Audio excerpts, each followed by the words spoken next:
हुकूमत और बार हमेशा हुकूमत की तरफ से अटॉर्नी जनरल साहब होते हैं और बार की तरफ से उनका एक होते हैं, और तो उनका ये कहना है कि इन्होंने सपोर्ट नहीं किया इसलिए फिर वो मामला तय नहीं हुआ।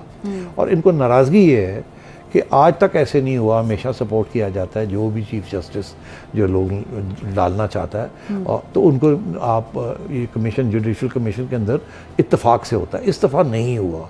और वो ये कह रहे हैं कि गवर्नमेंट ने हमें सपोर्ट नहीं किया और ये कह रहे हैं ये बुरी बात है। अच्छा, मैं सिर्फ इस पर एक बात करना चाहूँगा, चीफ जस्टिस साहब से मैं कह रहा हूँ कि मैं कमाल है कि आप ये बात कह रहे हैं। आपने जो 5 जजेस उठाए थे, आपके अंदर सुप्रीम कोर्ट के अंदर इत्तेफाक नहीं था। जस्टिस फैज़ ईसा ने बिल्कुल, और एक और साहब थे जजेस ने, उन्होंने ऑलरेडी ऑब्जेक्शन रेज कर दिया था और बड़ा स्ट्रॉन्ग ऑब्जेक्शन किया था। तो गवर्नमेंट होती या ना होती, जो डिवीज़न थी वो तो आपके अंदर थी। तो आप अपने घर में मेहरबानी करके देखें वहाँ क्या हो रहा है, और ये गवर्नमेंट के ऊपर मत डालें। और अब मैं आपको बता दूँ जो मेरी चिड़िया की खबर है, वो क्या है?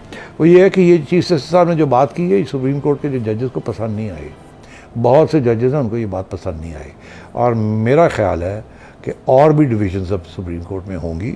वहाँ ये है कि ये क्या इन्होंने बात कर दी है, ये बात पसंद नहीं की गई चीफ जस्टिस साहब की। ये चीफ जस्टिस साहब की बात हुकूमत नापसंद करे, बार नापसंद करे, मगर आपके अगर फेलो जजेस, फेलो ब्रदर जजेस जो हैं वो आपकी ये बात नहीं पसंद कर रहे, तो फिर इसका मतलब है वो डिवीज़न बढ़ जाएगी। तो इससे तो मामला और ज़ेर-ए-इल्तिवा तो मैं ये समझता हूँ कि ये गैर मुनासिब बात की है चीफ जस्टिस साहब ने, ऐसी बात नहीं करनी चाहिए थी। He should have swallowed his pride and united his court and done the fair thing.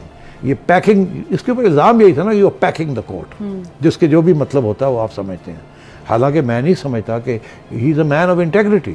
आज का जो तज्जिया था, YouTube पर गूगली न्यूज देखने के लिए youtube.com की सर्च बार में गूगली न्यूज टीवी टाइप करें। गूगली न्यूज के पेज पर सुर्ख रंग के सब्सक्रिप्शन वाले बटन पर क्लिक करना ना भूलिए। YouTube पेज पर अपलोड होने वाली वीडियोस से बाखबर रहने के लिए बेल आइकन पर क्लिक कीजिए। आपको हर नई वीडियो के बारे में नोटिफिकेशन मौसूल हो जाएगा।